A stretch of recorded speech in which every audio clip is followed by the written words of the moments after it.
السلام علیکم دوستوں، میرا نام ہے زین خان۔ ہم آپ کے لیے لائے ہیں علامہ اقبال کے کلام اور ان کی آسان تشریح۔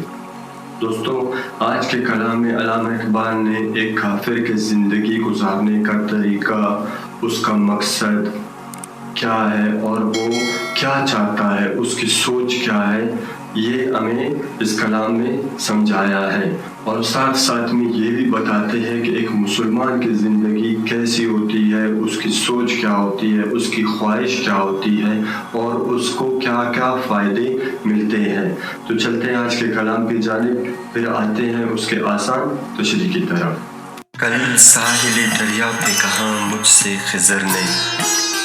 تو ڈھونڈ رہا ہے سمیں افرنگ کا تریاک،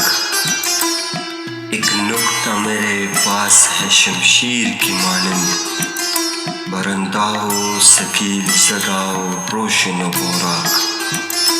کافر کی یہ پہچان کہ آفاق میں گم ہے، مومن کی یہ پہچان کہ گم اس میں ہے آفاق۔ دوستو، اس کلام میں علامہ اقبال رحمۃ اللہ علیہ فرماتے ہیں کہ کل ساحل دریا پہ کہا مجھ سے خضر نے، تو ڈھونڈ رہا ہے سمیں افرنگ کا تریاک، یعنی کہ کل میں دریا کی طرف گیا تو وہاں پر میرا ملاقات حضرت خضر علیہ السلام سے ہوا،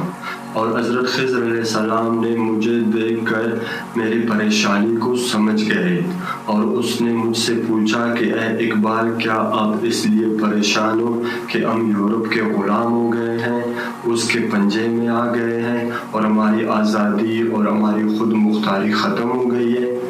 اور آپ یہ سوچ رہے ہو کہ وہ کون سا طریقہ ہے، وہ کون سا تریاک ہے جو اس زہر کا اثر ختم کر سکے، وہ کون سا طریقہ ہے جس سے ہم یورپ کے غلامی سے باہر آ سکے، جو ذہنی اور فکری طور پر بھی اور جسمانی اور معاشرتی حساب سے بھی ایسا کون سا سسٹم ہے جس پر ہم عمل کریں گے تو ہم اس غلامی کو شکست دے سکیں گے اور ایک خود مختار زندگی گزار سکیں گے۔ ایک نقطہ میرے پاس ہے شمشیر کی مانند، برنداؤ ثقیل زداؤ روشن و براق،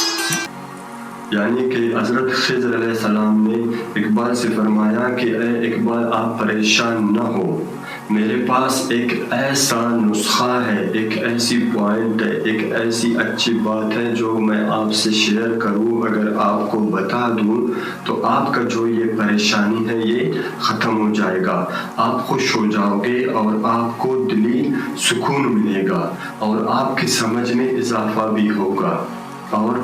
وہ طریقہ ایک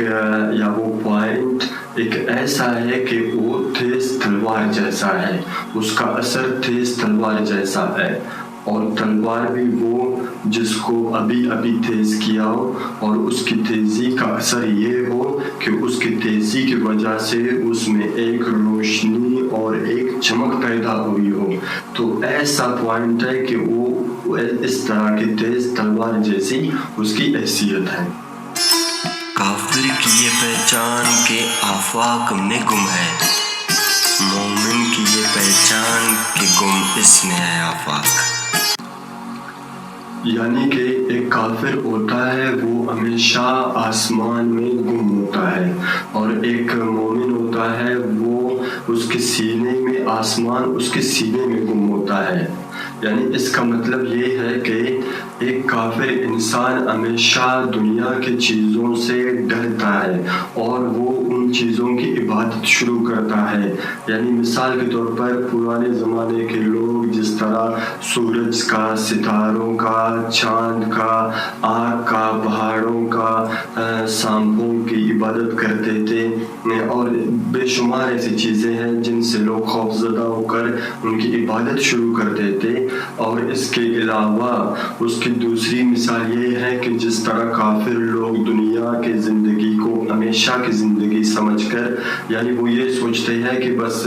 ہم اس دنیا میں ہمیشہ میں رہنا ہے، اور اسی دنیا کے جستجو میں اور اس کے خواہش میں وہ گم ہو جاتے ہیں، اور وہ طاقت کے نشے میں اور پیسے، دولت اور لالچ کی عرص میں اس طرح کھو جاتے ہیں کہ وہ اللہ تعالیٰ کو بھول جاتے ہیں، اپنے خدا خدا سے انجان رہتے ہیں اور اپنی اس کی جو اصل مقصد ہے، جو ان کی اصل منزل ہے، یعنی جو ان کا اصل کام اس دنیا میں اللہ کی عبادت کرنا ہے، وہ اس سے غافل ہو جاتے ہیں اور دنیا میں کھو جاتے ہیں۔ اس کا تیسرا یہ ہے کہ جو سائنٹسٹ ہوتے ہیں وہ ہمیشہ ریسرچ کے پیچھے بھاگ رہے ہوتے ہیں اور ریسرچ سے جو وہ حاصل کرتے ہیں ان میں ہمیشہ اپنا وقت ضائع کرتے ہیں اور اللہ تعالیٰ سے غافل ہو کر سارا جو اپنا ٹائم ہے، اپنا وقت ہے، وہ ریسرچ پر لگا کر یہ چاہتے ہیں کہ دنیا میں ہمارا نام بنے، لوگوں میں ہماری ایک عزت ہو، ہماری ایک پہچان ہو، ہماری ایک طاقت ہو، تو وہ زیادہ تر وقت اپنا اللہ تعالیٰ کی عبادت کے بجائے ریسرچ میں لگاتے ہیں۔ ٹھیک ہے، انسان کو ان ریسرچ سے جو وہ حاصل کرتے ہیں کافی فائدہ بھی پہنچا ہے، لیکن اگر زیادہ دیکھو تو ہم انسانوں نے سائنس سے اپنے نقصان کے بے شمار چیزیں پیدا کیے ہیں اور جو آج ہمیں ایک واضح طور پر ان کے نقصانات کا سامنا کرنا پڑ رہا ہے۔ لیکن دوستو، اس کے برعکس ایک مسلمان ہوتا ہے، وہ ہمیشہ اللہ کی خوشنودی حاصل کرنے کے لیے دنیا میں مگن رہتا ہے اور وہ اس دنیا میں یہی کوشش کرتا ہے کہ زیادہ سے زیادہ اللہ کی عبادت کر سکے، اللہ کو خوش کر سکے، اللہ کی پہچان کر سکے اور اللہ کی جو محبت ہے، خوشنودی ہے، اس کو حاصل کر سکے۔ یعنی یہ کائنات کا ایک ایک ذرہ ایک مومن کی خدمت میں لگا ہوتا ہے۔ جب کوئی انسان لا الہ الا اللہ پڑھتا ہے تو وہ بجائے دنیا کی محنت کے وہ غور کرتا ہے تو اس کو یقین ہوتا ہے کہ اللہ تعالیٰ نے مجھے صرف اپنے عبادت کے لیے بنایا ہے، باقی چاند، سورج، ستارے یہ سب انسان کی خدمت کے لیے ہوتے ہیں۔ تو یہی علامہ اقبال فرماتے ہیں کہ ایک کافر ہوتا ہے وہ ہمیشہ جو جھوٹے خداؤں کی عبادت کی وجہ سے یا ارث و لالچ کی وجہ سے یا ایسے بے مقصد کاموں میں الجھ کر رہنے کی وجہ سے وہ اس دنیا میں، اس کائنات میں گم ہوتا ہے۔ لیکن اس کے برعکس ایک انسان جو اللہ تعالیٰ کی عبادت سے جڑا رہتا ہے، ہمیشہ اللہ تعالیٰ کی محبت میں بے قرار رہتا ہے، اللہ تعالیٰ کی عبادت کرتا ہے، تو وہ یہ دنیا کو اپنا غلام بنا لیتا ہے، یہ دنیا اس کا غلام ہوتا ہے اور اس کو سمجھ آتا ہے کہ یہ دنیا اصل میں میرے لیے ہے، چاند میرے وجہ سے ہے، سورج میرے وجہ سے ہے، ستارے میرے وجہ سے ہے، بادل میرے وجہ سے ہے، ہوا میرے وجہ سے ہے، کائنات کا ایک ایک ذرہ اللہ تعالیٰ نے انسان کی خدمت کے لیے پیدا کیا ہے۔ ایک مسلمان اس چیز سے واقف ہوتا ہے اور وہ یہ بھی سمجھتا ہے کہ میرا صرف ایک کام ہے اور وہ ایک کام یہ ہے کہ مجھے صرف اور صرف اللہ کی عبادت کرنی ہے۔ اور اللہ تعالیٰ نے فرمایا ہے کہ انسان، میں نے آپ کو صرف اور صرف اپنی عبادت کے لیے پیدا کیا ہے۔ تو اسی طرح جو پوری کائنات ہوتی ہے وہ انسان کی، ایک مسلمان کے مقصد میں، مسلمان کے سینے میں، مسلمان کی سوچ اور فکر میں پوری کائنات گم ہو جاتی ہے اور کافر ہوتا ہے وہ کائنات میں گم ہوتا ہے۔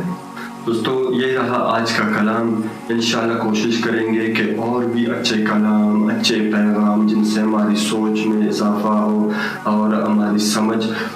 جو ہماری عقل ہے وہ کھلتا جائے دنیا کے معاملات پر، اپنے جو ہمارے مشکل پریشانی ہیں ان مسئلوں کا حل ہمیں سمجھ آئے۔ اچھے کلام انشاءاللہ آپ کے لیے لائیں گے۔ ہمارے چینل کو سبسکرائب کر لیجئے اور ہو سکے تو یہ ویڈیوز اپنے دوستوں کے ساتھ بھی لازمی شیئر کرے تاکہ وہ بھی ان سے فائدہ اٹھا سکے اور ان کے علم میں بھی اضافہ ہو، کیونکہ علامہ اقبال کے جو کلام ہے وہ علم سے اور خود اعتمادی کے پیغام سے اور کچھ ایسے واقعات، ایسے مسئلے جو ہمارے سمجھ میں نہیں آتے ان سے بھرے پڑے ہوتے ہیں۔ تو انشاءاللہ ملیں گے آپ سے ایک اور اچھے ویڈیو کے ساتھ، تب تک اپنے ہوسٹ زین خان کو اجازت دیجیے۔ اللہ حافظ۔